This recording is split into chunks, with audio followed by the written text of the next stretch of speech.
So we have a collection of sort of friends, extended family, close friends that all do different kinds of caregiving. Having this village of people, regardless of who's sort of helping us with Will, it's very humbling to get that help. Good morning, Will P.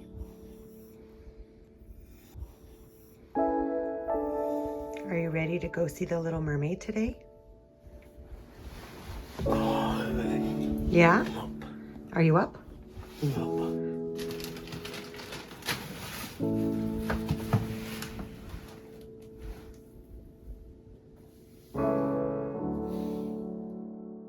Our support network now looks very different than it did when we lived in California.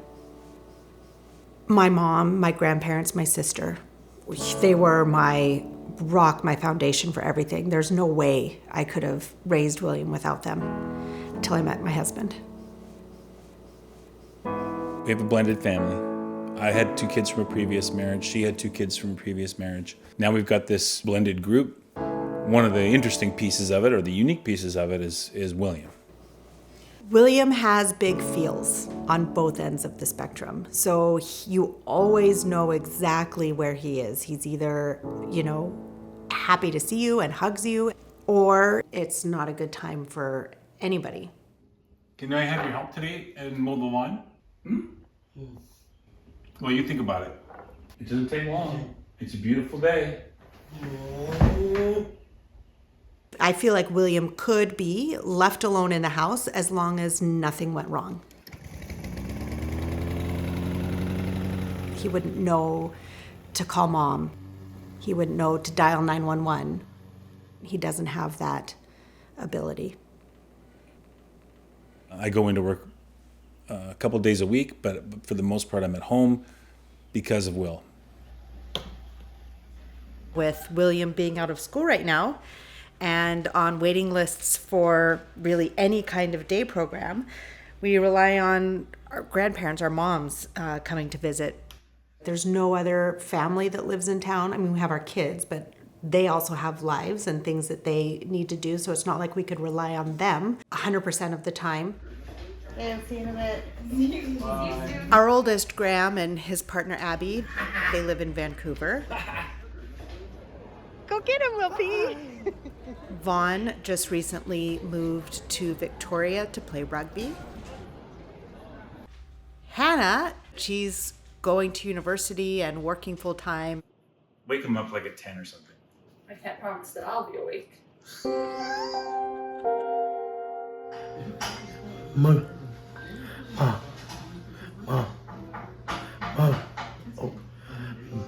Margaret.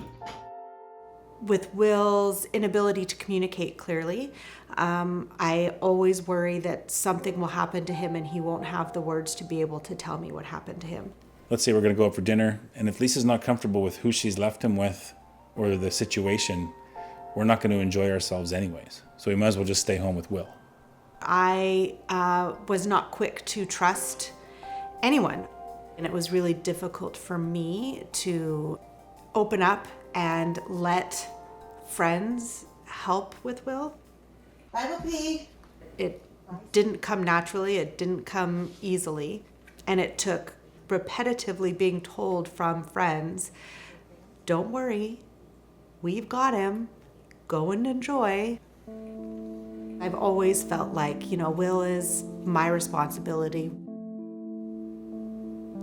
It's not anybody else's responsibility. I feel bad about, I'm gonna cry, I feel bad about our kids.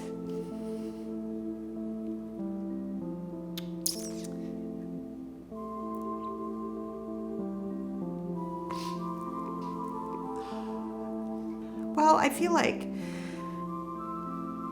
especially with Vaughn, but I'm sure all of the kids to some degree feel some kind of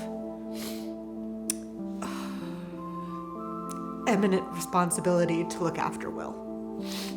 And I hate that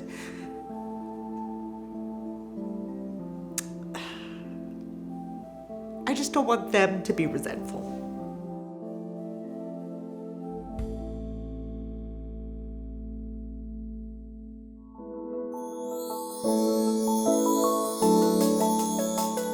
I think that by expanding our caregiving group or definition of caregiving, we've seen a lot of changes, not just in Will, but in ourselves.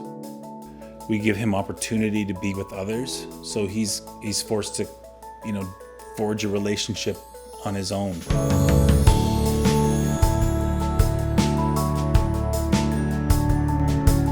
Those are people who I trust Will to go to. They care about him and love him and genuinely want to be a part of his life.